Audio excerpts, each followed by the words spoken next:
Hi there and welcome to Lorena's Labyrinth. My name's Anna Pirelli. The comments that you see here are my views, beliefs, opinions, and sometimes they are not even my fully formed views, beliefs, and opinions. However, they are my understandings. Please do retain an open mind and reflect on any of the content and your comfort levels. If your views differ, please feel free to leave a comment. Also remember, it is possible to disagree in respectful ways. My way is not necessarily your way and vice versa. You might also find that some of the content on this playlist in regard to spiritual or universal laws, it resonates with you, meaning it feels right to you, while other laws may not feel right or they may not feel comfortable. If this is the case, the information is either not right for you or it is not right for you right now, and it might never be right for you at any given time. It really doesn't matter. As an earthy and practical person, I can put my hand up with all honesty and say that I have at different times had the same feelings about some of the content in here. And with some of them, I still have a level of skepticism within my viewpoints, but I choose to retain an open mind about the things that I don't fully understand for a few reasons.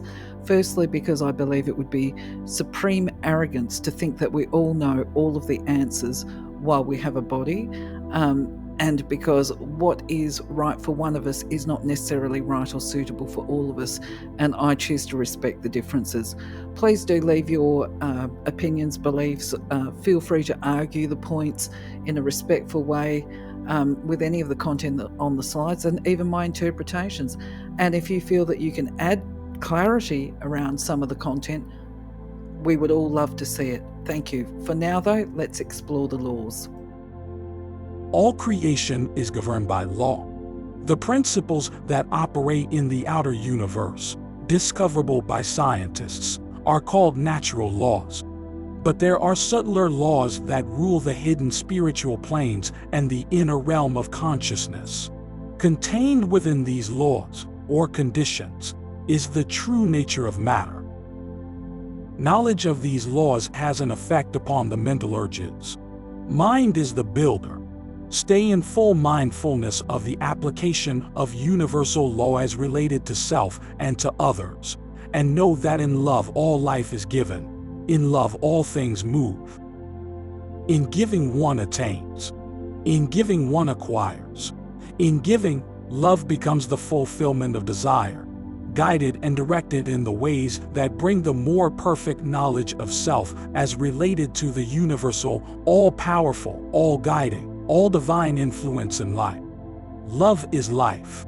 When we go back, merge with the God source, in some infinitesimal but profound way, we expand the mind of God. Our higher self always points the best and most perfect way, and it is ours to listen and choose or reject what we hear. It does not blame, but patiently tries again to show the perfect way, the loving way. All of creation pushes forth. We are ever becoming. Identity ever remains. Universal law number 54. The law of manifestation. There are actions, sounds, techniques, mental energy, and symbols which, when understood, will enable one to manifest first energy, love, more joy, peace, etc. into one's aura. Then with practice and increased love held in the heart and emotional body, physical objects. Thought is a force, even as electricity or gravitation. The human mind is a spark of the almighty consciousness of God. Whatever the powerful mind, holding a pure thought that which excludes any other thought, believes very intensely will instantly come to pass. So this one's a bit of an interesting one, a bit of a doozy really. I initially recorded my first interpretations of this particular law, and then I've come back, deleted it. So basically, look, let's unpack it, right? In the first instance, I have absolutely no doubt that there are people sitting there scratching their heads saying, well, this doesn't sound like the law of manifestation as I know it, combined with information of the secret and the vision board, which you generally find all over the internet. Because of, I think, what is it, The Secret, because that came out. Now, I think the reason being is because that's more associated with the law of attraction, that if you visualize it and imagine it coming towards you. But in regard to the way this law is outlined here, then I do understand that there are actions and sounds and even techniques and mental energy that we can draw upon to manifest energy such as love, joy, peace, and so forth. I tend to call it, and I'm sure many people would tend to call that, healing energy or metaphysics. Now, in regard to the comment about the symbols, in Reiki, yes, there are symbols, and it's called an attunement process. But based on my experience, I think the confusion or unsettled feelings that I have around this is that I'm also aware that I've met many people that have not been attuned to any metaphysical healing modality, for want of a better description. I hope that's a good one. But they can use energy basically from the day they're born. You know, I've seen very young people do what we would call basically demonstrate that they can use energy and that they've got a certain amount of power. So putting this into perspective, you would say that they have not had any attunement, or there is no use of symbols because they're too young to have been taught it. However, one explanation was given to me many years ago that this demographic of people have been had symbols or attunements in their past lives. So, you know, who are we to know? I don't know, really. Each person's journey is individual. In some ways, if we can grasp the other laws, such as on the mental plane, the astral plane, and the law of cyclic return, which is reincarnation, then it's not outside the realm of possibility. I can even understand and accept the concept that thought is like electricity, because thought being a force, and I would describe it as energy, of course, as I said, but I'm also aware that energy can feel a bit electric, if that makes sense. Definitely words not doing justice here. And of course, I know that there'll be people that are watching these videos that are listening to me that are already actually aware of this stuff, and they're going, goodness me, you know.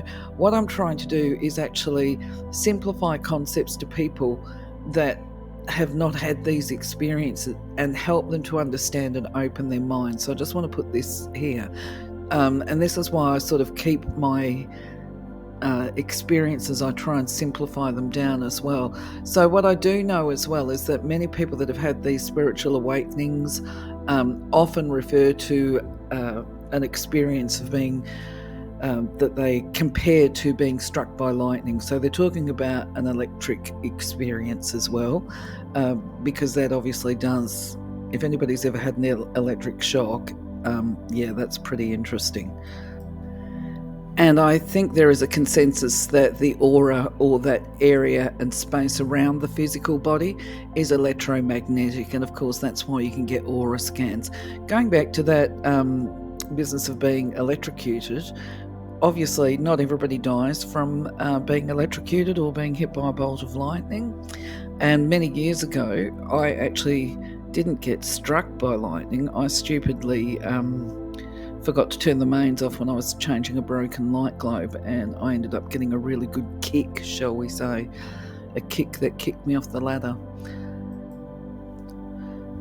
Anyway, because I've got faith, if you like, I can accept and embrace the idea that all humanity and the human mind is a spark of the consciousness of the divine idea, is how I refer to it. The idea that whatever the powerful mind holds or is holding, be that a pure thought that excludes any other thought, right? So this is the bit where it's, actually I'll reread this bit, okay? The idea that whatever the powerful mind holding a pure thought that excludes any other thought, and what is believed intensely will come to pass. I had a bit of an inner debate around that for a number of reasons, okay? But then I remembered that I've always said, if you believe it, then it's true for you, right? What we believe, we create. So if we believe fearful, judgmental, or a harsh God, then we're going to draw those kind of energies and qualities to ourselves and our own life. When we believe in a loving God, then our experiences are certainly a lot more loving and pleasurable. However, there's a however again. My understanding also is that with manifestation, it's not simply about holding the thought, but rather there is this whipping up of energy, and that the divine manifestation is one that brings in the energy of the heart chakra, the energy of love, of course. So upon reflection, and I really had to think about this is why I'm doing a re-recording. And I concluded, yes, I do agree with this particular aspect of what is coming through here with the law. Of course, I'm interested in knowing what your thoughts are. Do you have feelings? Is there comments you would like to make about this? But I would also say that beyond this, there are limitations, and this is based on the fact that I worked in a psychiatric facility, and there are people there with psychosis who genuinely believe that they have magical powers, and where it is clearly completely delusional. Now, one man, for example, he became distressed when I was at work because he thought he'd lost his great big cowboy hat. Now, of course, I wasn't familiar with his psychosis when I was talking to him. And just so you know, he was an American. And anyway, he just came in and asked me if I'd seen his hat. And I said, no, I hadn't, as you do. I asked him to describe it to me, as you do. And I said, I'll keep an eye out for it. And if I find it, I'll let you know. He was absolutely gorgeous. He said, thank you. And then he told me how important it was for him because when he used to put it on, apparently, according to him, he could time travel. And then he proceeded to tell me all of his different experiences from going back to walking with dinosaurs and all of this kind of thing. So there was that aspect. It's like, well, just because you believe it doesn't make it true. But then if I was trying to be open-minded and spiritual and that kind of stuff, be, well, like, who am I? Maybe he's in a psychiatric facility because actually he's got conscious recollection of all of his past lives. This is if I was being, open-minded and living literally to these concepts and laws, right? But obviously there are times when you're working with people with psychosis where it's evidentially untrue what they believe. And this could be if they believe, I know of another one that used to believe that there were people hiding in the garden, spying on him. There's other ones that believe that there's electric transmitters in their house and that kind of thing, and they have to put up all these blockers. And, it can be quite interesting actually working with people with these kind of issues.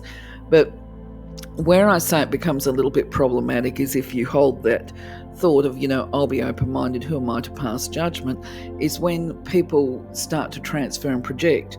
And I remember there was one time where a guy on the internet contacted me, and he was very persistent, and he kept insisting. He got quite angry with me in the end because he believed that I was withholding information from him to tell him how to teleport and to get him and himself out of a war zone.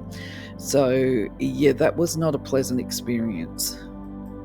And part of the allegations that he made to me were that apparently I had made a promise to him in a previous life, back in biblical times, and I had always said that this is according to him. Well, of course, I'm sitting there in today's time frame thinking, well, mate, if I did, I don't remember saying it. That's the bottom line. He's like, you've got to remember. I was like, oh my God.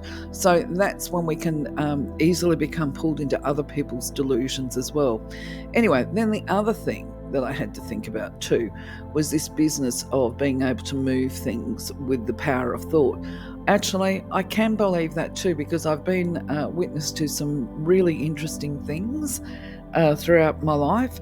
And I've also met people who have shared really interesting stories with me. And one includes, not like that movie with Drew Barrymore when she was a kid, but basically one person that I knew had a child that when they would have a tantrum, so I mean it's a little difficult when they're small children, I might add, but when they would have a little tantrum, they would whip up that much energy during a tantrum that the house would actually blow all of its light bulbs. So, that wouldn't be a great deal of fun. Anyway, I'm going to put this back to you guys now and just say, what are your thoughts? Is there anything you want to add? Was this law as you expected it to be? Did you expect it to be something different? Let me know in the comments. And if you're liking the content, please do at least like or subscribe to the channel. That would be really great. All right. Anyway, I'll see you on the next video. Thank you for now. Bye-bye.